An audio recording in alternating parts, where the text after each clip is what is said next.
don't you think it's kind of crazy that we haven't officially made Lindor captain yet?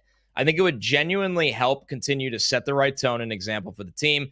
Very spoiled for this to be my top concern right now, but I'd honestly be a little annoyed if we went into the season without our captain actually being our captain.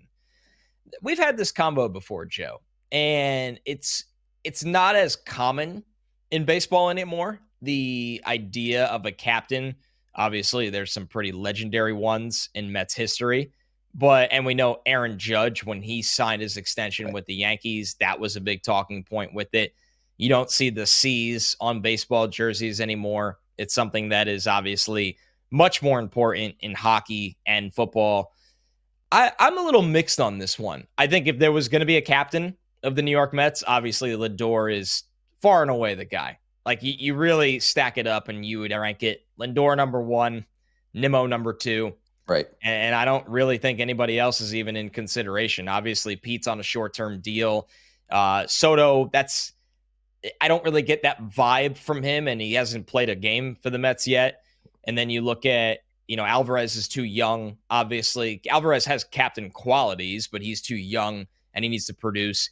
So, but at the same time, I think the nice thing about this, or the glass half full outlook on this question and this thought, is everybody knows who the leaders are on the Mets. Right. It's Francisco Lindor. It's Brandon Nimmo. I think quietly a lot of people overlook, and it's harder for a reliever, but Edwin Diaz is a leader. A lot of people have a high level of respect for Edwin Diaz, and when he was out that year, we saw things kind of fall apart with this team. So, and I think that's kind of where it stands right now, and I don't personally think you need to outline it, but if the Mets did it, I would be like, oh, that's pretty cool. I feel very similarly, Connor. If they do it, great, but in my opinion, I don't care about having a captain. I don't need a captain. I don't think the locker room actually needs it. I understand the general point, but are there going to be players in there that are going to be like, I'm not going to listen to you, Lindor. You're not my captain. And then they name him the captain. They'll listen the next day or whatever. Right. I think he is just a bona fide leader in the locker room. And the Mets have multiple, as you mentioned, guys like Brandon Nimmo, guys like Edwin Diaz. You have different leaders in the locker room.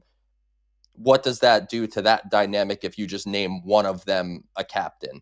And as you said, there's no C's on the jersey. This isn't hockey. This isn't football. It's just a title that you just randomly throw on, not randomly, but you just throw on someone.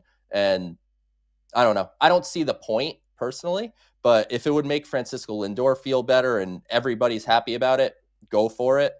Just for me, doesn't do anything. I don't need it. How many, if I asked you off the top of your head, and I had to Google this, how many captains, and you know one already, how many captains do you think there are in baseball? In baseball, all of baseball. Aaron Judge, obviously, as you mentioned. Right. Salvador Perez, I think, is with Kansas City. He's, and I'll give you a hint. There's only one more. Yeah. I have no idea. Good pull on Salvador Perez. Yeah. So Salvador Perez has the C on his jersey. That's right. I always forget that. He's the only one, I think, in the sport that does, which I actually really like.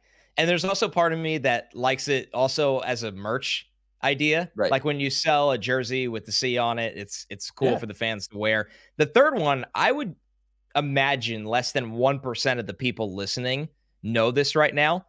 Marcus Semien is the only other captain in baseball on the Texas Rangers. He's only been a Ranger for like 2 years.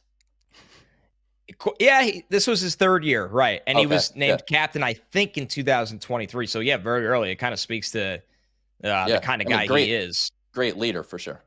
Yeah, but it's just, like, it's not a thing. And it's fascinating when I'm sure people trying to guess that third one, the top two answers they were probably saying out loud to themselves was Jose Ramirez from the Guardians. Right. How is he not? And the Phillies are a little bit of a weird dynamic because a lot of guys have been there a little while now, but Bryce Harper, you think of right away as captain material, I think.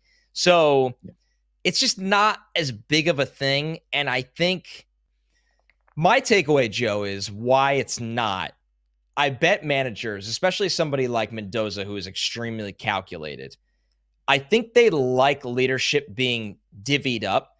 I think when you put a C on a guy, it does naturally force some people to go, okay, like I'm going to back off a little bit. I'm not going to be, and like, would I blame Brandon Nimmo if Lindor was named captain to be like, you know what, like Lindor's the captain. I'm going to kind of, but nobody's the captain. So Nimmo takes just as much responsibility as Lindor. And I'm sure you're going to see players throughout the next couple of years step up into leadership roles. Like Alvarez is going to be managing this pitching staff for a long time. That naturally comes with leadership qualities. So I think, Joe, it's one of those things. It's not like hockey where you get to name a captain and then you have alternates. So there's a leadership group. In baseball, you name a captain or you don't. And obviously the majority just doesn't want to name one.